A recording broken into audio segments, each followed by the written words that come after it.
नमस्कार साथियों, मैं विकेश कुमार 67th बीपीएससी के लिए फुल्ली मॉक टेस्ट लेकर आए हैं और ये परम आईएएस का प्रैक्टिस सेट है। तो देखते हैं आज के विभिन्न प्रश्नों को। पीडीएफ आपको नॉलेज जन सन्मति टेलीग्राम चैनल पर उपलब्ध रहेगा, वहां से आप प्राप्त कर सकते हैं। तो मेरा पहला प्रश्न इस प्रकार से है, शिवाजी के समय शरणोबत पद का संबंध किससे था? तो आपको पता है कि शिवाजी के समय में अष्ट प्रधान हुआ करता था, जिसमें कि 8 सर्वश्रेष्ठ मंत्री हुआ करते थे विभिन्न विभागों के लिए, जैसे कि विदेश मंत्री के लिए सुमंत था। तो इसीलिए शरणोबत का कार्य था सैन्य प्रशासन की देखभाल करना, तो सैन्य प्रशासन के लिए शरणोबत था। अगले प्रश्नों को देखें। मियाँ तानसेन के संबंध में, तो मियाँ तानसेन के संबंध में कौन सा कथन जो है सही है, देखते हैं। तो पहला ऑप्शन है कि तानसेन उन्हें सम्राट अकबर द्वारा दी गई उपाधि थी। तानसेन का पहला मूल नाम जो है रामतनु पांडे था। तो तानसेन का जो है तानसेन की उपाधि जो दिया गया था, ये ग्वालियर के राजा विक्रमजीत के द्वारा दिया गया था, ग्वालियर के राजा विक्रमजीत के द्वारा। तो इसलिए ये तो गलत है। और तानसेन ने हिंदू देवी देवताओं पर ध्रुपदों की रचना की, ये सही है। तानसेन ने अपने संरक्षकों पर गीतों की रचना की, ये भी सही है। तानसेन ने अनेकों रागों का आविष्कार किया, जैसे कि मियाँ का मल्हार, मियाँ का टोपी, तो ये भी जो है ठीक ही है। उसके बाद देखें तो विकल्प ई हो जाएगा कि एक से अधिक, यानी कि सत्य हो रहा है। अगले प्रश्नों को देखें। मुगल शासन के दौरान तांबे के सिक्के को किस नाम से जाना जाता था? तो मुगल शासन के दौरान 3 प्रकार के सिक्के प्रचलित में था, एक सोने का, एक चांदी का और एक तांबे का। तो सोने के सिक्के को जो है कहा जाता था मोहर, सोने के सिक्के को मोहर कहा जाता था, और चांदी के सिक्के को कहा जाता था रुपया, और तांबे के सिक्के को दाम कहा जाता था। तो राइट आंसर आपका बी हो जाएगा, तांबे के सिक्के को दाम कहा जाता। मध्यकालीन भारत में मनसबदारी प्रणाली मुख्य रूप से किसके लिए शुरू की गई थी? तो मनसबदारी प्रणाली जो है अकबर के द्वारा शुरू की गई थी, और ये जो है अपने स्वच्छ प्रशासन को प्रभावित करने के लिए ऐसा किया गया था। अगले सवाल को देखें। हिंदू धर्म ग्रंथों का अध्ययन करने वाला पहला मुस्लिम कौन था? तो हिंदू धर्म ग्रंथ का जो है अध्ययन करने वाला पहला मुस्लिम दारा शिकोह, जो कि शाहजहाँ के ज्येष्ठ यानी कि बड़े पुत्र था, और इन्होंने अनेक ग्रंथों का अध्ययन किया और उसका फारसी में रूपांतरण भी किया था। किस मुगल सम्राट का भारत में कोई मकबरा नहीं है? बात करें औरंगजेब का तो दिल्ली में है, और फिर बात करें जहांगीर का, तो जहांगीर का मकबरा जो है शहादरा है। शहादरा कहाँ में है? तो लाहौर पाकिस्तान में है। हुमायूं का मकबरा दिल्ली में है। और बात करें तो बाबर का मकबरा कहाँ पर है? अफ़गानिस्तान के काबुल में है। तो जहांगीर और बाबर का मकबरा जो है भारत के बाहर है, तो आंसर हो जाएगा एक से अधिक। अगले प्रश्नों को देखें। औरंगजेब का जो मकबरा है ये दौलताबाद में है। अगले प्रश्नों को देखें। निम्नलिखित में से किस राजस्व प्रणाली को बंदोबस्त प्रणाली के रूप में भी जाना जाता है?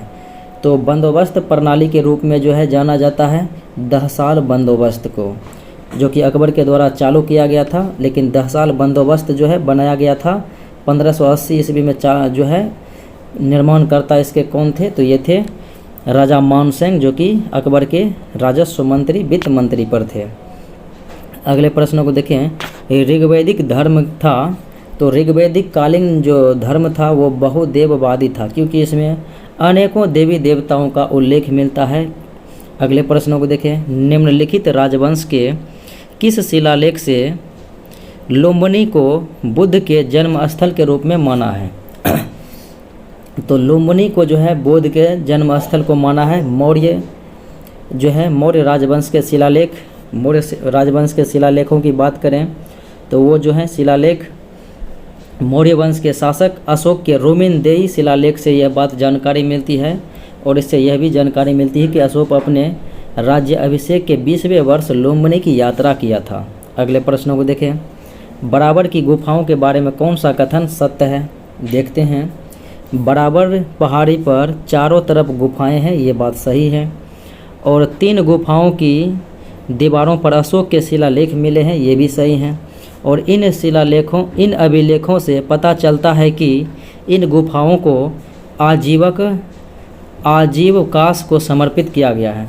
तो आजीविकों के लिए दिया गया था, जैसे कि आजीवक संप्रदाय मोखलीपुत्र गोसाल थे, तो ये भी सही है।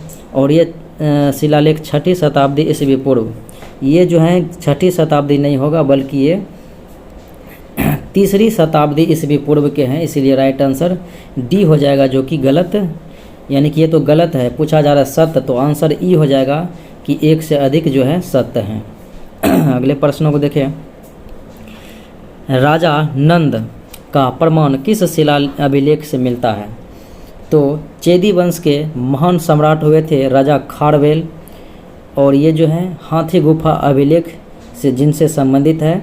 तो खारवेल के ही हाथी गुफा अभिलेख से महापद्म नंद के जो है प्रमाण मिलते हैं कि इसने खारवेल में जो है अर्थात ओडिशा में जो है सिंचाई नहर का व्यवस्था किया था। अगले प्रश्नों को देखें। निम्नलिखित में से कौन वेदांत के दर्शन से संबंधित है? तो वेदांत के दर्शन से संबंधित शंकराचार्य, रामानुज और माधवाचार्य थे। बात करें शंकराचार्य अद्वैतवाद, रामानुजाचार्य विशिष्ट द्वैतवाद और माधवाचार्य द्वैतवाद, तो इसलिए आंसर ई हो जाएगा एक से अधिक। अगले प्रश्नों को देखें। निम्नलिखित में से किस अधिनियम ने पहली बार भारत में एक कार्यशील विधानमंडल परिषद का निर्माण किया? तो भारत में जो है कार्यशील विधानमंडल परिषद का जो है गठन हुआ था 1853 ईस्वी का जो है चार्टर अधिनियम के द्वारा। संविधान सभा का पहला सत्र आयोजित किया गया था 9 दिसंबर 1946 को नई दिल्ली के पुस्तकालय भवन के काउंसिल चैम्बर में, और इसकी अध्यक्षता जो है किया था सच्चिदानंद सिन्हा ने। वो बुजुर्ग सदस्य के तौर पर जो है मूल रूप से अध्यक्ष इसका उद्घाटन किया था। बाकी अस्थायी अध्यक्ष जो है राजेंद्र प्रसाद को 11 दिसंबर 1946 को बनाया गया था। अगला सवाल है, निम्नलिखित में से किसने भारत के लिए त्रिस्तरीय राज्य व्यवस्था का प्रस्ताव रखा था? तो भारत के लिए त्रिस्तरीय जो है राज्य व्यवस्था का प्रस्ताव कैबिनेट मिशन के द्वारा रखा गया था, जो कि 24 मार्च 1946 को भारत आया था। इसके 3 सदस्य थे, पैथिक लॉरेंस, एबी अलेक्जेंडर और स्टेफोर्ड क्रिप्स। पैथिक लॉरेंस इस मिशन के अध्यक्ष थे। आज़ाद हिंद फौज दिवस कब मनाया गया था? तो आज़ाद हिंद फौज दिवस मनाया गया था 12 नवंबर 1945 को, और 5 से 11 नवंबर के बीच जो है आज़ाद हिंद फौज के सैनिकों के ऊपर जो है कार्रवाई किया गया था। अगला सवाल है, एक कथन है, हम या तो भारत को मुक्त कर देंगे या प्रयास में मर जाएंगे। तो ये जो है महात्मा गांधी के द्वारा कहा गया कथन है भारत छोड़ो आंदोलन 1942 के दौरान। असहयोग आंदोलन 1920 में हुआ था, और सविनय अवज्ञा आंदोलन 1930 में, व्यक्तिगत सत्याग्रह 1940 में। अगले प्रश्नों को देखें। क्रिप्स मिशन के बारे में कौन सा कथन सत्य नहीं है? देखते हैं। युद्ध के अंत में डोमिनियन की स्थिति, ये तो सही है। क्रिप्स मिशन जो है 1942 में भारत आया था, और ये विंस्टन चर्चिल के द्वारा जो है भेजा गया था। संविधान सभा द्वारा बनाए गए संविधान की स्वीकृति, ये भी था। और नई कार्यकारिणी परिषद का गठन, जिसमें हिंदू और मुस्लिम दोनों के लिए समान प्रतिनिधित्व होगा, ये इसके बारे में नहीं था। और कोई भी प्रांत भारतीय संघ से बाहर रह सकता है, ये व्यवस्थाएं थी। तो आपका राइट आंसर हो जाएगा, जो कि गलत है। देखते हैं अगले प्रश्नों को। मुस्लिम लीग का वार्षिक सत्र, जिसने जिन्ना के 2 नेशन थ्योरी 2 राष्ट्र नीति को प्रभावी बनाया, तो ये जो है लाहौर में हुआ था 1940 में मुस्लिम लीग के अधिवेशन, जिसमें द्विराष्ट्र की बात कही गई है, प्रभावी बनाया गया। और कराची अधिवेशन 1943 में जो है मुस्लिम लीग के द्वारा बांटो और छोड़ो का नारा दिया गया था। अगले प्रश्नों को देखें। निम्नलिखित में से कौन 1939 में Akhil Bharatiya states people's conference के अध्यक्ष थे? तो 1939 में Akhil Bharatiya states people's conference के अध्यक्ष ये थे जवाहरलाल नेहरू। तो आपका राइट आंसर बी हो जाएगा। देखते हैं अगले प्रश्नों को। अगला प्रश्न है, भारतीय राष्ट्रीय कांग्रेस के निम्नलिखित में से किस अधिवेशन में सुभाष चंद्र बोस को दूसरी बार अध्यक्ष चुना गया? तो सुभाष चंद्र बोस जो है 2 बार कांग्रेस के अध्यक्ष बने थे। पहली बार 1938 हरिपुरा में और दूसरी बार त्रिपुरी सत्र में जो है 1939 में, जो कि त्रिपुरी संकट जो है आया था 1939 में। दूसरी बार और अंतिम बार बने थे और पटाभी सीतारामैया को हरा कर बने थे, इसलिए जो है इसके ऊपर बहुत सारे बातें हुई और ये अंततः कांग्रेस छोड़कर फॉरवर्ड ब्लॉक की स्थापना 1939 में कर डाली। अगले प्रश्नों को देखें। भारत सरकार अधिनियम 1919 के तहत भारतीय विधानमंडल का अंतिम चुनाव कब हुआ था? तो भारतीय विधानमंडल का अंतिम चुनाव हुआ था 1945 में, तो इसलिए राइट आंसर सी हो जाएगा। निम्नलिखित में से कौन कांग्रेस सोशलिस्ट पार्टी के प्रमुख नेता थे? कांग्रेस सोशलिस्ट पार्टी की स्थापना 1934 में पटना में हुई थी, जिसमें बात करें तो आचार्य नरेंद्र देव इसके अध्यक्ष बने थे और जो है सचिव बने थे जयप्रकाश नारायण। अगले प्रश्नों को देखें। 1930 से 1932 के दौरान लंदन में जो है भारतीय और ब्रिटिश राजनीतिक नेताओं की बैठक को अक्सर पहले, दूसरे और तीसरे गोलमेज सम्मेलन के रूप में जाना जाता है। तो उन्हें इस रूप में संदर्भित करना गलत होगा, क्योंकि वह किस लिए था? तो ये जो आयोजित हुआ था 3 सत्र, तो ये जो है 3 सत्रों में आयोजित एक सम्मेलन का उदाहरण था, न कि 3 अलग अलग सम्मेलन एक ही था, लेकिन ये 3 सत्र में हुआ था। तो राइट आंसर डी हो जाएगा। पहला 1930 में, दूसरा 1931 में और तीसरा 1932 में। गांधी इरविन समझौते में निम्नलिखित में से क्या शामिल नहीं था? सबसे पहले जानते हैं तो गांधी इरविन समझौता 5 मार्च 1931 को हुई थी गांधी जी और वायसराय इरविन के बीच, जिसमें गोलमेज सम्मेलन में भाग लेने के लिए कांग्रेस को निमंत्रण तो ये भी था। सविनय अवज्ञा आंदोलन के संबंध में प्रख्यापित अध्यादेशों को वापस लेना भी था। पुलिस ज्यादतियों की जांच के लिए गांधी जी के सुझाव की स्वीकृति, ये इसमें नहीं था। केवल उन कैदियों की रिहाई जिन पर हिंसा का आरोप नहीं लगाया गया था, ये भी इसके अंतर्गत शामिल था। तो आंसर ई हो जाएगा, 1 से अधिक सही है। अगले प्रश्नों को देखें। 1857 से पहले भारत में ब्रिटिश औपनिवेशिक शक्ति के खिलाफ देश के विभिन्न हिस्सों में निम्नलिखित विद्रोहों को सही क्रम में व्यवस्थित करना है। तो बंगाल में सिपाही विद्रोह 1764 में हुआ था। फिर देखें कच्छ विद्रोह 1819 में हुआ था और बेल्लोर का सिपाही विद्रोह 1806 ईस्वी में हुआ था। फिर उसके बाद संथाल विद्रोह 1855-56 में और कोल विद्रोह 1831 में हुआ था। तो इस प्रकार से सम्मिलित कर सकते हैं। तो सबसे पहले 1 हो जाएगा, फिर उसके बाद 1806 आ जाएगा बेल्लोर सिपाही विद्रोह, फिर 2 आ जाएगा कच्छ विद्रोह, फिर 5 कोल विद्रोह, फिर 4 हो जाएगा संथाल विद्रोह। तो ये आपका आंसर ए हो जाएगा। अगला सवाल देखें। 1857 के स्वतंत्रता आंदोलन के दौरान किस राजवंश ने अंग्रेज़ों का सबसे अधिक समर्थन दिया? तो सबसे अधिक समर्थन अंग्रेज़ों का जो दिया था तो वो था ग्वालियर के सिंधिया। अगले प्रश्न को देखें। वायुमंडल की ओजोन परत की मोटाई मापने की इकाई निम्नलिखित में से कौन सी है? तो यह है डॉब्सन इकाई। एक तेल टैंकर आंशिक रूप से तेल से भरा होता है और एक समान त्वरण के साथ समतल सड़क पर आगे बढ़ता है, तो तेल की मुक्त सतह तब क्या होगी? तो तेल की मुक्त सतह जो है पीछे के छोर पर बड़ी गहराई के साथ क्षैतिज की ओर झुकी हुई होगी।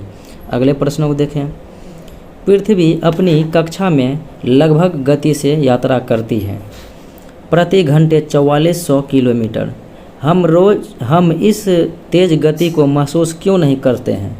तो इस तेज़ गति को महसूस इसलिए नहीं करते हैं कि पृथ्वी की कक्षा में पृथ्वी के सापेक्ष हमारी सापेक्ष गति 0 है, इसीलिए। अगले प्रश्न को देखें। निम्नलिखित पर विचार करना है। एक साधारण लोलक दोलन में सेट होता है, फिर तो जब गोलक माध्य स्थिति से गुजरेगा तो त्वरण 0 होगा, ये सही है। और अगले विकल्प को देखें। कहता है गोलक 2 बार दिए गए वेग को प्राप्त करता है, तो ये भी सही है। जब गोलक दोलन के दौरान अपनी चरम स्थिति पर रहता है तो त्वरण और वेग शून्य। त्वरण जो है अधिकतम होता है जब अपने चरम स्थिति पर रहता है, त्वरण अधिकतम और वेग शून्य होता है, इसलिए ये गलत है। और सरल लोलक के दोलन का आयाम समय के साथ घटता जाता है, ये सही है। तो इसलिए आपका राइट आंसर जो है ई हो जाएगा कि एक से अधिक सही है, क्योंकि सत्य जो है सही ज़्यादा है और एक जो है सी केवल गलत है।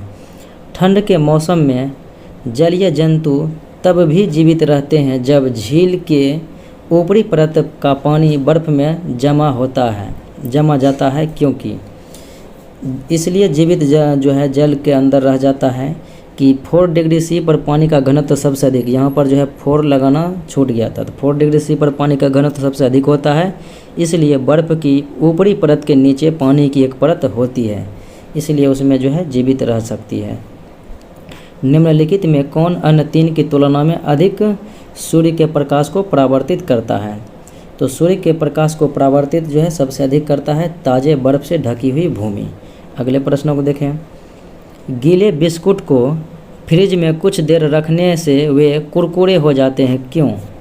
तो गीले बिस्कुट को फ्रिज में रखने पर जो है कुछ देर बाद कुरकुरे हो जाते हैं, क्योंकि फ्रिज के अंदर जो है नमी कम होती है और अतिरिक्त नमी को अवशोषित कर लेती है, इसीलिए।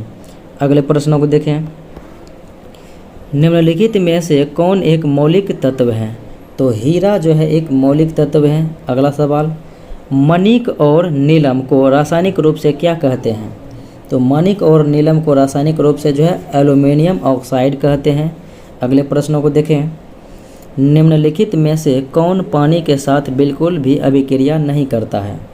तो पानी के साथ जो है बिल्कुल भी अभिक्रिया न करने वाले की बात करें तो इसमें आपका जो है राइट आंसर हो जाएगा, यहाँ पर जो है प्रमुख में शीशा लिखा हुआ है, यहाँ पर शीशा लिखा हुआ है, तो बी हो जाएगा जो कि शीशा नहीं करता है।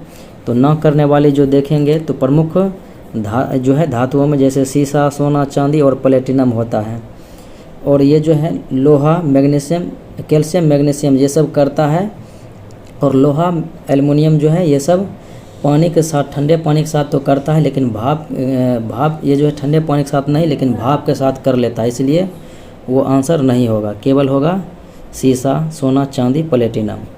अगले प्रश्नों को देखें। स्टील का उत्पादन करने के लिए निम्नलिखित में से कौन सा तत्व लोहे में मिलाया जाता है जो उच्च तापमान का प्रतिरोध कर सकता है, जिसमें उच्च कठोरता और घर्षण प्रतिरोध होता है? तो स्टील उत्पादन करने के लिए जो है आप लोहे में क्रोमियम मिला सकते हैं, जो कि उच्च प्रतिरोध होता है, तापमान भी होता है।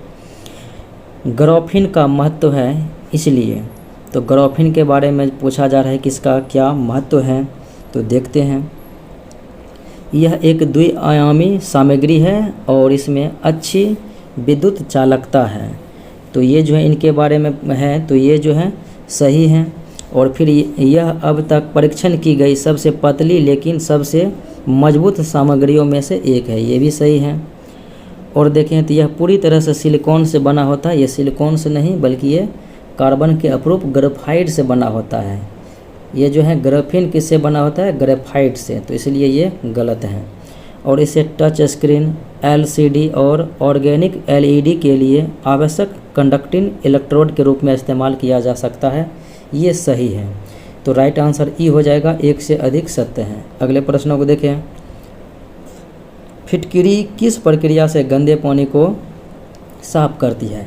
तो फिटकिरी जो है गंदे पानी को साफ करती है जमावट के कारण से, जमावट की जो है करने के कारण से जो है शुद्ध कर देती है पानी को। अब जमावट को कहते हैं कोगुलेशन, तो इसलिए आंसर जो है सी हो जाएगा। अगला सवाल है, निम्नलिखित में से किसे स्ट्रेंजर गैस भी कहा जाता है? तो स्ट्रेंजर गैस कहा जाता है जेनॉन को, तो आंसर सी हो जाएगा, ये जेनॉन ही लिखा हुआ है। सोनार एक्वारेजिया का उपयोग करता है जिसे मिलाकर तैयार करते हैं, तो एक्वारेजिया में जो है 3HCl प्लस HNO3 होता है, तो हाइड्रोक्लोरिक अम्ल भी होता है और नाइट्रिक एसिड भी होता है, तो राइट आंसर जो है बी हो जाएगा। अगले प्रश्नों को देखें। निम्नलिखित में से कौन सा कथन सही है? NaCl की उपस्थिति से प्लास्टर ऑफ पेरिस के जमने की दर बढ़ जाती है। फिर अगला विकल्प है कि सीमेंट के जमने की दर को धीमा करने के लिए उसमें जिप्सम मिलाया जाता है, तो ये भी सही है और ये भी सही है। सभी क्षारीय पृथ्वी धातुएं जलयोजित लवण बनाती है, तो ये भी सही है। उसके बाद है बेरियम और स्ट्रोंशियम प्रकृति में मुक्त अवस्था में ये नहीं होते हैं। प्रकृति में मुक्त अवस्था में सोना, चांदी, तांबा, प्लेटिनम रहते हैं। तो कहा जा रहा है सही, तो सही एक से अधिक है, तो आंसर ई हो जाएगा। अगला सवाल है निम्नलिखित में से किस मुद्रण स्याही के अपघटन से बनती है? किस मुद्रण स्याही के अपघटन से बनती है? तो वो मीथेन बनती है, जो कि रंगहीन गंधहीन गैसें हैं। बिस्फेनॉल ए, BPA क्या है? तो BPA जो है ये खाद्य पैकिंग सामग्री के विकास के लिए प्रयुक्त एक रसायन है, बिस्फेनॉल। तो राइट आंसर सी हो जाएगा। अगले प्रश्नों को देखें। मच्छर की कुंडली में प्रयुक्त पायरेथ्रिन किससे प्राप्त होता है? तो पायरेथ्रिन जो है मच्छर की कुंडली में प्रयुक्त होता है, जो कि एक बीज का पौधा से प्राप्त किया जाता है। एजोला एक अच्छा जैव उर्वरक देता है जब इसमें मिलाया जाता है नीले हरे शैवाल को। राइबोफ्लेविन की कमी से निम्नलिखित में से कौन सा रोग होता है? तो ये हो जाता है चिलोसिस हो जाता है राइबोफ्लेविन। विटामिन B2 का रासायनिक नाम है। विटामिन B1 की कमी से तो बेरी हो जाता है। और चैलोसिस बीमारियों की बात करें तो इसमें जो है होंठ का फटना हो जाता है, बालों का ओरना हो जाता है। अन्य जानवरों के मांस की तुलना में मछली का सेवन स्वस्थ माना जाता है, क्योंकि मछली में पॉलीअनसैचुरेटेड फैटी एसिड पाया जाता है, इसीलिए। अगले प्रश्नों को देखें। अगला प्रश्न है फेफड़ों में गैसीय विनिमय का स्थल कौन सा है? तो गैसीय विनिमय का स्थल है एल्वियोली। तो राइट आंसर डी हो जाएगा। AB रक्त समूह वाले व्यक्ति को कभी कभी सार्वभौम प्राप्तकर्ता यानी कि यूनिवर्सल एक्सेप्टर कहा जाता है। क्यों? क्योंकि उसमें जो है एंटीबॉडी, उसके ब्लड में एंटीबॉडी की कमी होती है, इसीलिए। और जो है ब्लड ग्रुप O में एंटीजन की कमी होती है, इसीलिए इन्हें जो है कहा जाता है सर्वदाता, यूनिवर्सल डोनर। मानव शरीर में श्वेत रक्त कणिकाओं का व्यास लगभग कितना होता है? तो WBC का व्यास लगभग 0.007 mm होता है। निम्नलिखित में से कौन मानव वृक्क का सामान्य कार्य है? तो मानव के वृक्क का जो है सामान्य कार्य की बात करें तो रक्त में जल स्तर का विनिमय होता है, यूरिया को छानता है और कई हार्मोन का स्राव है। उसके बाद रक्त में शर्करा स्तर का विनिमय ये जो है इंसुलिन के द्वारा किया जाता है, तो इंसुलिन यहाँ पर होगा। तो बी जो है गलत है, ACD सही है, तो राइट आंसर हो जाएगा एक से अधिक। अगले प्रश्नों को देखें। मानव शरीर में कपाल तंत्रिका कितने जोड़े में होते हैं? तो 12 जोड़ी में होती है। अगले प्रश्नों को देखें। इंसुलिन में कौन सी धातु मौजूद होती है? तो इंसुलिन में जस्ता यानी कि जिंक रहता है और मायोग्लोबिन हीमोग्लोबिन में लोहा रहता है। निम्नलिखित में से कौन सी एक झिल्ली है जो विकासशील भ्रूण को शुष्कन से बचाती है? तो ये भ्रूण आवरण जो है ये विकासशील भ्रूण को शुष्कन से बचाती है। अगला सवाल है निम्नलिखित में से किसकी सौर ऊर्जा को रासायनिक ऊर्जा में बदलने की अधिकतम दक्षता है? तो सौर ऊर्जा को रासायनिक ऊर्जा में अधिकतम बदलने की दक्षता क्लोरेला में होता है। अगले सवाल को देखें। भारत में राष्ट्रीय आपदा प्रबंधन प्रभाग आपदा प्रबंधन के लिए गृह मंत्रालय में नोडल डिवीज़न हैं। तो राष्ट्रीय आपदा प्रबंधन प्राधिकरण के पदेन अध्यक्ष प्रधानमंत्री होते हैं। अगले प्रश्नों को देखें। केंद्रीय सतर्कता आयोग की स्थापना किसकी सिफारिश पर की गई? तो संथानम समिति की सिफारिश पर जो है 1963-64 ईस्वी में की गई थी। 58वां संविधान संशोधन 98 संविधान संशोधन विधेयक जो संबंधित है, तो ये जो है कर्नाटक के राज्यपाल को जो है हैदराबाद के विकास के लिए कर्नाटक हैदराबाद सम्मिलित विकास के लिए मोर्चा दिया गया था। ऐसा विकल्प में है नहीं, तो आंसर जो है ई हो सकता है, या राज्यों के बीच सीमाओं का निर्धारण ये हो सकता है। और ये जो है न्यायिक नियुक्ति लिया है, तो 99वां संविधान संशोधन है राष्ट्रीय न्यायिक नियुक्ति से, तब होता है बी आंसर। अगले प्रश्नों को देखें। निम्नलिखित में से कौन से ऐसे मामले हैं जिन पर केवल आधे से कम राज्यों की विधायिकाओं के अनुसमर्थन के साथ ही संवैधानिक संशोधन संभव है? तो आधे राज्य के जो हैं समर्थन पूछा जा रहा है कि किस में जो है, यानी कि कौन कौन से इसमें योगदान हो सकते हैं। तो ये आपका राइट आंसर हो जाएगा। राष्ट्रपति के चुनाव में, संसद में राज्यों का प्रतिनिधित्व के रूप में, और 7वीं अनुसूची की कोई भी सूची में, जैसे कि संघ सूची, राज्य सूची और समवर्ती सूची हैं। इस प्रकार से और जो है बात करें तो ये जो है किसी राज्य की विधान परिषद का उन्मूलन, ये इसके लिए नहीं है। तो केवल 1, 2, 3 आंसर हो जाएगा। तो राइट आंसर जो है आपका ए हो जाएगा। अगले प्रश्नों को देखें। अगला प्रश्न है, भारत में राजनीतिक दलों के संबंध में निम्नलिखित कथनों पर विचार करना है। देखते हैं। तो जनप्रतिनिधित्व अधिनियम 1951 राजनीतिक दलों के पंजीकरण का प्रावधान करता है, ये सही है। राजनीतिक दलों का पंजीकरण चुनाव आयोग द्वारा किया जाता है, ये भी सही है। राष्ट्रीय स्तर का राजनीतिक दल वह होता है जिसे 4 या अधिक राज्यों में मान्यता प्राप्त होता है, ये भी सही है। 1999 के आम चुनावों के दौरान चुनाव आयोग द्वारा मान्यता प्राप्त 6 राष्ट्रीय और 48 राज्य स्तरीय दल थे, ये भी सही है। लेकिन वर्तमान में 8 जो है ये नेशनल पार्टी हैं, तो इसलिए सभी विकल्प सही हैं। तो आंसर ई हो जाएगा, 1 से अधिक। अगले प्रश्नों को देखें। निम्नलिखित में से कौन सा कार्य चुनाव आयोग से संबंधित नहीं है? निर्वाचक नामावली तैयार करने का निर्देश एवं नियंत्रण है। प्रत्येक राज्य की संसद और विधानसभाओं के सभी चुनावों का संचालन है। राष्ट्रपति और उपराष्ट्रपति के कार्यालयों के चुनावों का संचालन करना है। विधानमंडल के चुनाव के संबंध में प्रावधान, ये इसके अंतर्गत नहीं है। तो आंसर डी हो जाएगा। सरदार स्वर्ण सिंह समिति द्वारा विचार किया गया संबंधित क्यों किससे है? तो मौलिक कर्तव्य को इन्होंने जोड़ा था। तो इसमें जो है मौलिक अधिकारों की तुलना में राज्य के नीति निर्देशक को जो है प्राथमिकता दी गई थी। तो मौलिक अधिकारों की तुलना में राज्य के नीति निर्देशक तत्वों को प्राथमिकता दी गई थी। तो राइट आंसर जो है सी हो जाएगा। अगले प्रश्नों को देखें। निम्नलिखित में से कौन एक संवैधानिक निकाय है? तो संवैधानिक निकाय लोक सेवा आयोग है, संघ लोक सेवा आयोग, राज्य लोक सेवा आयोग, वित्त आयोग और चुनाव आयोग, क्योंकि इनका उल्लेख 324 अनुच्छेद में है और वित्त आयोग 280 में है और संघ लोक सेवा आयोग 315 अनुच्छेद में है। लेकिन योजना आयोग जो है गैर संवैधानिक संस्था है।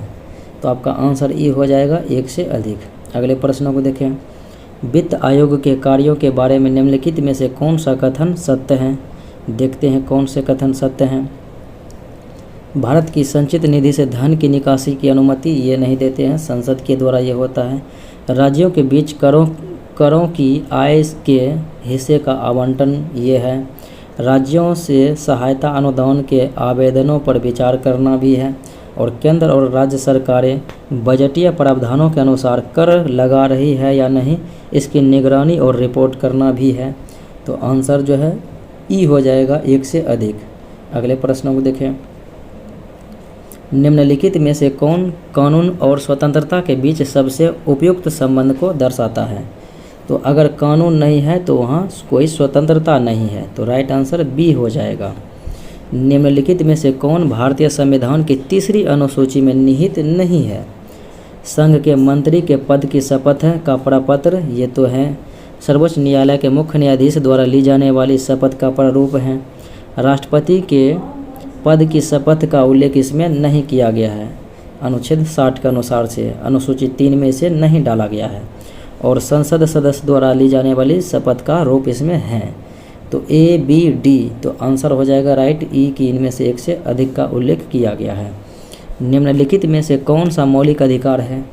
शोषण के विरुद्ध अधिकार मौलिक अधिकार, और कानून से पहले समानता, तो ये भी हैं। और ये जो है धर्म की स्वतंत्रता का अधिकार भी जो है मौलिक अधिकार है। लेकिन समान कार्य के लिए समान वेतन 39 के डी अनुच्छेद में है। तो ये जो है राज्य के नीति निर्देशक तत्व में है। तो मौलिक अधिकार एक से अधिक है, तो राइट आंसर ई हो जाएगा। अगला सवाल है 26 जनवरी 1950 को भारत की वास्तविक संवैधानिक स्थिति क्या थी? तो भारत की वास्तविक जो है संवैधानिक स्थिति थी एक संप्रभु लोकतांत्रिक गणराज्य। तो राइट आंसर बी हो जाएगा। और ये जो है धर्मनिरपेक्ष, समाजवादी और एकता और अखंडता जैसी बातें जो है 1976 ईस्वी में जोड़ा गया था 42वें संविधान संशोधन के द्वारा प्रस्तावना में। निम्नलिखित में से कौन सा जल डमरू मध्य अंतर्राष्ट्रीय तिथि रेखा के निकट है? तो अंतर्राष्ट्रीय तिथि रेखा के निकट है बेरिंग स्ट्रेट। तो राइट आंसर बी हो जाएगा। निम्न में से कौन समूह से संबंधित नहीं है? ये ताप और दाब के आधार पर है। तो ये जो है सेल जो है इन समूह से भिन्न है, बाकी बलुआ पत्थर, चूना पत्थर और एक प्रकार के शिष्ट जो है एक समान है। अगले प्रश्नों को देखें। भूकंप के बारे में निम्न कथनों पर विचार करना है। भूकंप की तीव्रता मर्कली पैमाने पर मापी जाती है। तो ये सही है। भूकंप की तीव्रता जारी की गई ऊर्जा का माप है। ये भी सही है। भूकंप की तीव्रता सीधे भूकंप तरंगों के आयाम पर निर्भर करती है। ये भी सही है। और रिएक्टर स्केल पर प्रत्येक पूर्णांक निर्मुक्त ऊर्जा में 10 गुना वृद्धि दर्शाता है।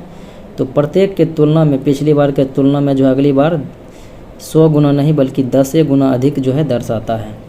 तो ये तो गलत है, लेकिन यहाँ पर विचार करना है। तो सही आपका जो है हो जाएगा 1 से अधिक। तो राइट आंसर जो है ई हो जाएगा। अगले प्रश्नों को देखें। गोबी मरुस्थल किस देश में है? तो गोबी जो है ये एशिया में है, यानी कि मंगोलिया और चीन में है। तो मंगोलिया आपके विकल्प में मौजूद हैं। निम्न में से कौन सा देश मध्य अमेरिका में स्थित नहीं है? मध्य अमेरिका में पनामा है, होंडुरास है, ग्वाटेमाला है, लेकिन सीरा लियोन जो है मध्य अमेरिकी देश नहीं है।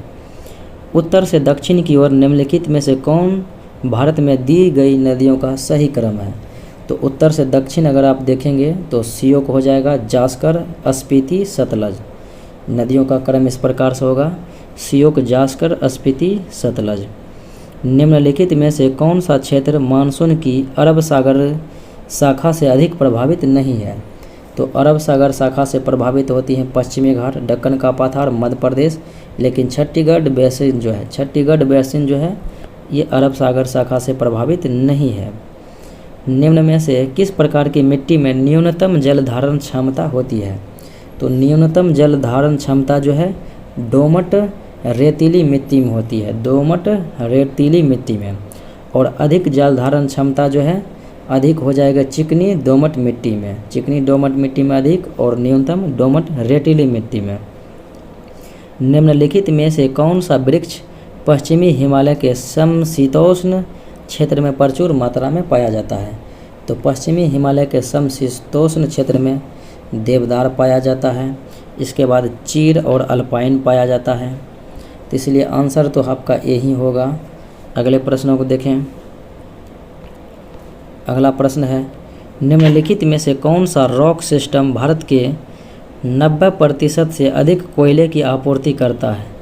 तो ये जो है गोंडवाना प्रणाली करता है। धारवाड़ में जो है लौह अयस्क प्रणाली पाया जाता है। केलकर के प्रस्ताव जो थे, तो केलकर ने जो है कर संबंधित प्रस्ताव दिया, तो कर सुधार के लिए सिफारिश किया था। वित्तीय साधन जिसके माध्यम से भारतीय कंपनियां विदेशी बाजार से रुपये में धन जुटा सकती है, तो किस रूप में जाना जाता है? तो जब जो है भारतीय कंपनियां विदेशी बाजार से रुपये धन जुटा सकती है, तो इसे हम मसाला बॉन्ड कहते हैं। तो राइट आंसर सी हो जाएगा। निम्नलिखित में से कौन भारतीय रिजर्व बैंक का कार्य है? बैंक अपने ग्राहकों को उनकी साख प्रमाणित करने हेतु साख पत्र जारी करना है, और बैंकिंग और अन्य वित्तीय क्षेत्र से संबंधित सांख्यिकी जानकारी का संग्रह और संकलन भी है। और बैंक सार्वजनिक या निजी संगठनों द्वारा जारी प्रतिभूतियों को हामीदारी करते हैं। ये भी सही है। तो आंसर ई हो जाएगा, 1 से अधिक है। अगले प्रश्नों को देखें। मुक्त व्यापार क्षेत्र हैं। तो मुक्त व्यापार क्षेत्र उस क्षेत्र को कहते हैं जहां व्यापार बिना किसी प्रतिबंध के किया जाता है। आंसर ए हो जाएगा। अगले प्रश्नों को देखें। प्रत्यक्ष विदेशी निवेश FDI और प्रत्यक्ष संस्थागत निवेश FII दोनों एक देश में निवेश से संबंधित है। तो निम्नलिखित में से कौन सा कथन दोनों के बीच एक महत्वपूर्ण अंतर का सबसे अच्छा प्रतिनिधित्व करता है? तो देखें विकल्प को। FII बेहतर प्रबंधन कौशल और प्रौद्योगिकी लाने में मदद करता है, जबकि FDI केवल पूंजी। तो यहाँ जो है FII होगा। FII केवल पूंजी लाता है, जबकि FDI बेहतर प्रबंधन कौशल है। तो ये गलत है। FII समान रूप से पूंजी उपलब्धता बढ़ाने में मदद करता है, जबकि FDI केवल विशिष्ट क्षेत्र को लक्षित करता है। ये सही है। और FDI केवल द्वितीय बाजार में प्रवाहित होती है। ये जो है FDI नहीं FII का काम है, द्वितीय बाजार में प्रवाहित होती है, जबकि FII नहीं, यहाँ पर होगा FDI प्राथमिक बाजार को लक्षित करता है, इसीलिए ये गलत है। और अगला विकल्प है कि FII को FDI से ज़्यादा अस्थिर माना जाता है। FDI को ही माना जाता है, FDI को ही FII से ज़्यादा अस्थिर माना जाता है, इसलिए ये भी विकल्प गलत हैं, केवल 20 सत्य हैं।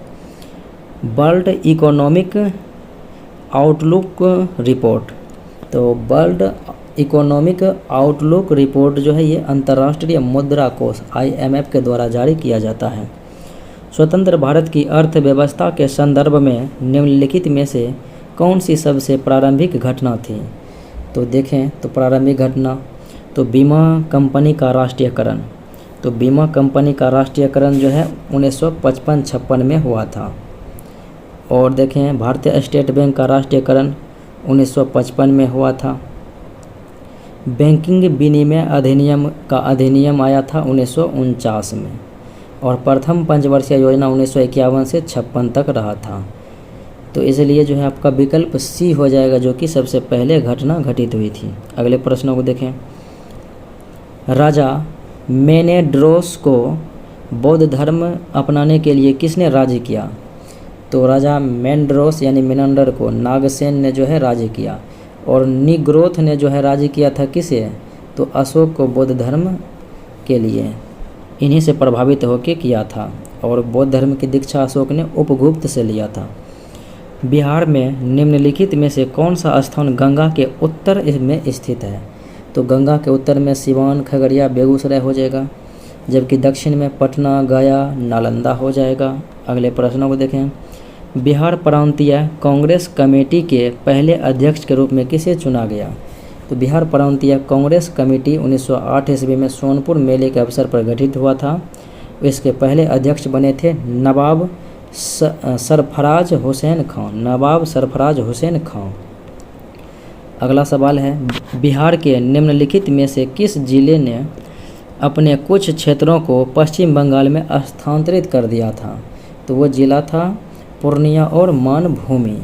तो राइट आंसर C हो जाएगा। बिहार में पटसन उद्योग की पेटी अवस्थित है। तो पटसन उद्योग जैसे कि हो गया कटिहार, पूर्णिया, किशनगंज, ये सब जो है उत्तर पूर्वी क्षेत्र में, बिहार के उत्तर पूर्वी मैदानी क्षेत्र में है। बिहार में तराई क्षेत्र का विस्तार है। तो बिहार में जो है तराई क्षेत्रों के विस्तार के बारे में देखें तो ये इसका विस्तार जो है भारत नेपाल के सीमा के समानांतर है। भारत नेपाल सीमा के समानांतर। 1830 के दशक में जो है पटना शहर केंद्र था बहावी आंदोलन का। अगला सवाल है, बिहार के प्रमुख समाचार पत्र बिहारी के संपादक थे बाबू महेश्वर प्रसाद। तो राइट आंसर जो है D हो जाएगा। केंद्रीय बजट 2022-23 के अनुसार PM आवास के तहत 2022-23 में 80 लाख घरों को पूरा करने के लिए कितनी राशि आवंटित की गई योजना है? तो 48,000 जो है करोड़ 48,000 करोड़ रुपये आवंटित की योजना है। रक्षा अनुसंधान और विकास R&D। तो रक्षा अनुसंधान और विकास बजट के कितना प्रतिशत के साथ उद्योग, स्टार्टअप और शिक्षा के लिए खोला जाएगा? तो बजट के जो है 15% जो है उद्योग, स्टार्टअप और शिक्षा के लिए खोला जाएगा। अगले प्रश्नों को देखें। अगला प्रश्न है, बिहार बजट 2022-23 के अनुसार उद्योग और निवेश के लिए कितनी राशि आवंटित की गई है? तो बिहार बजट 2022-23 के अनुसार जो है उद्योग और निवेश के लिए 1643.74 करोड़ रुपये आवंटित की गई है। बिहार आर्थिक सर्वेक्षण 2021-22 के अनुसार वर्ष 2020-21 में राज्य में प्रति व्यक्ति बिजली का खपत जो है 350 किलोवाट है। प्रति व्यक्ति बिजली की ऊर्जा की खपत। वन स्थिति रिपोर्ट 2021 के अनुसार बिहार में कुल कार्बन स्टॉक कितना है? तो बिहार में जो है कुल कार्बन स्टॉक की संख्या देखेंगे तो ये हो जाएगा 56.88 मिलियन टन। 56.88 million ton. अगले प्रश्नों को देखें, भारत के किस राज्य में सबसे अधिक रामसर स्थल हैं? तो सबसे अधिक रामसर स्थलों की बात करें तो हाल ही में जो है 75 रामसर स्थल हो गए हैं। तो तमिलनाडु में जो है 14 हैं और उत्तर प्रदेश में 10 हैं। तो ये जो दो राज्य हैं सबसे अधिक वाले हैं, तो तमिलनाडु हो जाएगा राइट आंसर, जहाँ पर कि 14 हैं। किस मंत्रालय ने अगले 5 वर्षों के लिए एक नई योजना न्यू इंडिया लिटरेसी प्रोग्राम को मंजूरी दी है? तो ये शिक्षा मंत्रालय के द्वारा दी गई है। उज्ज्वला योजना कब थी? यानी कि उज्ज्वला 2022 में कब मनाया गया? तो 1 मई को, यानी कि 1 मई 2022 को उज्ज्वला योजना दिवस मनाया गया। उज्ज्वला योजना। ई विधान परियोजना के साथ किस राज्य की विधानसभा पहली पेपरलेस विधानसभा बन गई है? तो ई विधानसभा परियोजना के तहत जो है नागालैंड पेपरलेस विधानसभा बन गई है। अगले प्रश्नों को देखें, परम पोरुल सुपर कंप्यूटर का उद्घाटन किस संस्थान में किया गया? तो परम पोरुल सुपर कंप्यूटर का उद्घाटन जो है NIT तिरुचिरापल्ली में किया गया। तो राइट आंसर डी हो जाएगा। स्वदेश में विकसित train collision avoidance system TCAS का नाम क्या है? तो यह है कवच। अगला सवाल, भारत का पहला इथेनॉल संयंत्र किस राज्य में खोला गया? तो बिहार के पूर्णिया में खोला गया। भारत किस देश के साथ जो है क्वांटम कंप्यूटिंग पर वर्चुअल नेटवर्क सेंटर स्थापित करेगा? तो भारत जो है फिनलैंड के साथ जो है क्वांटम कंप्यूटर पर वर्चुअल नेटवर्क सेंटर स्थापित करेगा। भारत का पहला ग्राफीन नवाचार केंद्र किस राज्य में स्थापित किया जाएगा? तो ये जो है पहला ग्राफीन नवाचार केंद्र स्थापित किया जाएगा केरला में। तो राइट आंसर सी हो जाएगा। चंद्रमा पर पहला 4G नेटवर्क किस अंतरिक्ष एजेंसी द्वारा स्थापित किया गया? तो अमेरिकी अंतरिक्ष एजेंसी नासा के द्वारा जो है स्थापित किया गया। सिंधु जल संधि जो कि 1960 में हुआ था, सिंधु जल समझौता, तो 118वीं द्विपक्षीय बैठक किस शहर में हुई थी? तो ये नई दिल्ली में हुई थी। अगले प्रश्नों को देखें, चौथा US इंडिया 2+2 मंत्री स्तरीय संवाद किस शहर में आयोजित हुआ? तो वाशिंगटन DC में जो है आयोजित हुआ था। भारत ने ISSF जूनियर विश्व कप 2022 में कितने पदक जीते थे? तो कुल पदक जो है 33 जीते थे ISSF जूनियर विश्व कप 2022 में। किस मंत्रालय ने राष्ट्रीय वायु खेल नीति 2022 शुरू की? तो राष्ट्रीय वायु खेल नीति 2022 नागरिक उड्डयन मंत्रालय के द्वारा चालू किया गया। ग्लोबल जेंडर गैप इंडेक्स 2022 में भारत की रैंक, तो ये जो है ग्लोबल जेंडर गैप इंडेक्स 2022 में भारत की रैंक 135वां और 2021 में जो है भारत की रैंक था 140वां। अगले प्रश्नों को देखें, कौन सा देश दुनिया में तीसरा सबसे ज़्यादा सैन्य खर्च करने वाला देश बन गया है? तो सैन्य खर्च करने वाला तीसरा देश बन गया है भारत। पहले स्थान पर जो है USA है और दूसरे स्थान पर चाइना है, तीसरे स्थान पर भारत है। अगले प्रश्न को देखें, महिला विश्व कप मुक्केबाजी चैंपियनशिप 2022 में किस भारतीय मुक्केबाज ने स्वर्ण पदक जीता? तो ये जो है निखत जरीन ने स्वर्ण पदक जीता।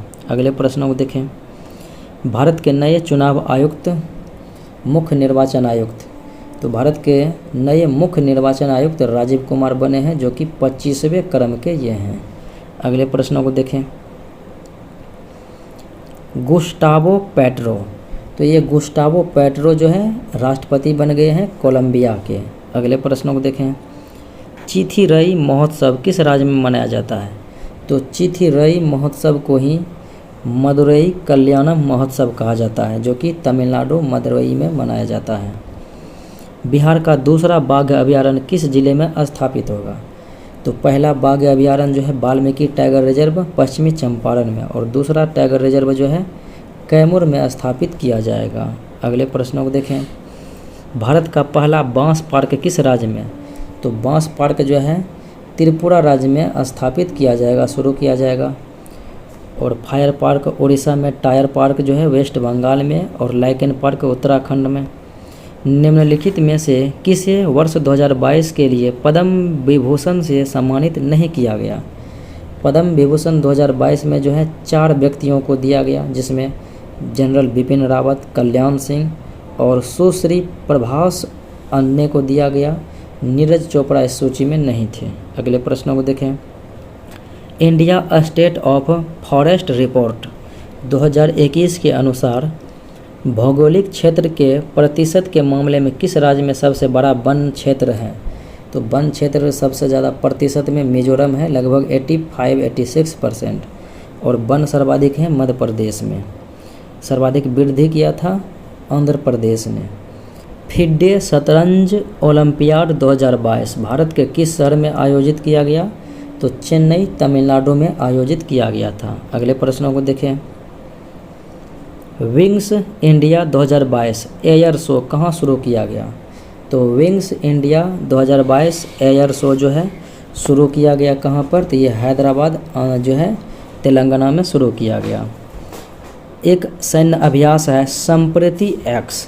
तो संप्रति एक्स जो है भारत और बांग्लादेश के बीच आयोजित होता है। अगले प्रश्नों को देखें।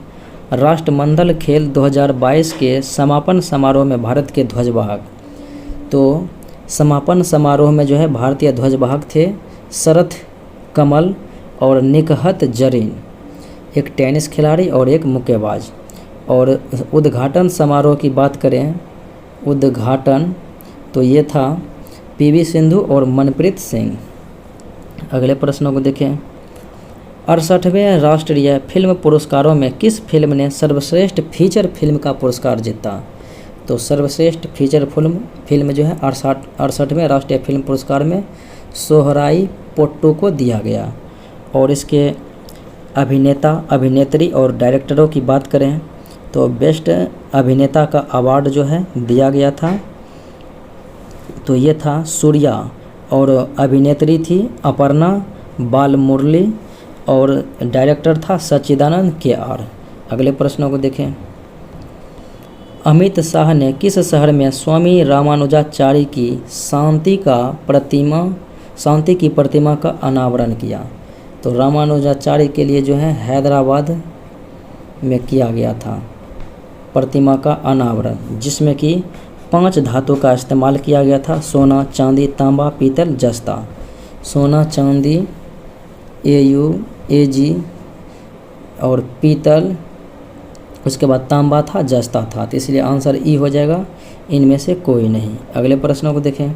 हाल ही में बिहार के किस तीर्थ स्थल को रामायण सर्किट में शामिल करने का निर्णय किया गया? तो ये पुनौरा धाम को जो है शामिल किया जाएगा रामायण सर्किट में। हाल ही में पटना कॉलेज का कौन सा स्थापना दिवस मनाया गया? तो 160वीं स्थापना दिवस जो है पटना कॉलेज का मनाया गया, और ये स्थापना जो है 9 जनवरी 1863 ईस्वी को हुआ था। अगले प्रश्नों को देखें। लोक शिकायत प्रशासन विभाग द्वारा जारी हाल ही में लोक शिकायत निवारण रैंकिंग में राज्य का कौन सा जिला पहले स्थान पर? तो लोक शिकायत जो है निवारण रैंकिंग में रोहतास जिला जो है पहले स्थान पर है। अगले प्रश्नों को देखें। हाल ही में कृषि और विश्व जैविक एक्सपो 2022 में किस राज्य के जैविक उत्पादों को अद्वितीय पुरस्कार से सम्मानित किया गया? तो ये बिहार के जो हैं जैविक उत्पाद को अद्वितीय पुरस्कार से सम्मानित किया गया। अगले प्रश्नों को देखें। निम्नलिखित में से कौन सा जिला जली के उत्कृष्ट क्रियान्वयन के लिए शामिल नहीं है, जो जल जीवन हरियाली 21 अप्रैल 2022 को अभियान के तहत शामिल नहीं है। तो जल जीवन हरियाली मिशन में जो है सर्वश्रेष्ठ जिलों की बात करें तो पहले स्थान पर नालंदा, दूसरे स्थान पर पूर्णिया, तीसरे स्थान पर गया था। पटना इस सूची में नहीं था। अगले प्रश्नों को देखें। हाल ही में नीति आयोग द्वारा जारी एस्पिरेशनल डिस्ट्रिक्ट प्रोग्राम की डेल्टा रैंकिंग में बिहार के किस जिले ने देश में दूसरा स्थान प्राप्त किया? तो बिहार के वो जिला जो है दूसरा स्थान प्राप्त किया था, तो ये जिला है आपका गया। तो आंसर जो है बी हो जाएगा। और इसके विशेषताओं की बात करें तो दूसरा स्थान पर गया था, पहले स्थान पर कटिहार था प्रथम स्थान पर, और फिर बात करें मुजफ्फरपुर तीसरे स्थान पर था। अगले प्रश्नों को देखें।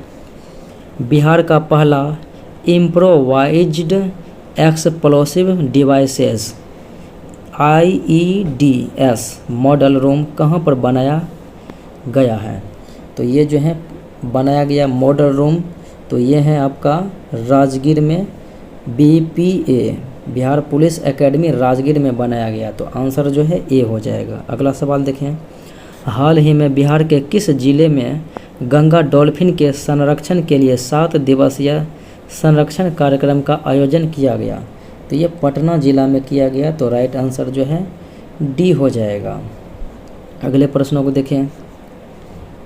अगला प्रश्न है, हाल ही में बिहार के सारण जिले की कौन सी महिला साइकिल से दुनिया की सबसे ऊंची सड़क ओमलिंगला पर यात्रा करने वाली दुनिया की पहली महिला साइकिल चालक बन गई है? तो ये है साबिता महतो, सारण की है साबिता महतो। अगले प्रश्नों को देखें। हाल ही में केंद्र सरकार द्वारा जारी राष्ट्रीय खाद्य सुरक्षा अधिनियम में बिहार को कौन सा स्थान प्राप्त हुआ? तो राष्ट्रीय खाद्य सुरक्षा अधिनियम में जो है बिहार को 7वां रैंक प्राप्त हुआ। और प्रथम रैंक पर बात करें तो प्रथम रैंक पर जो है ओडिशा राज्य को मिला था। तो पहला उड़ीसा और बिहार को 7वां स्थान। तो राइट आंसर डी हो जाएगा। तो ये था आज का मुख्य विश्लेषण। मिलते हैं अगले वीडियो में। जय हिंद।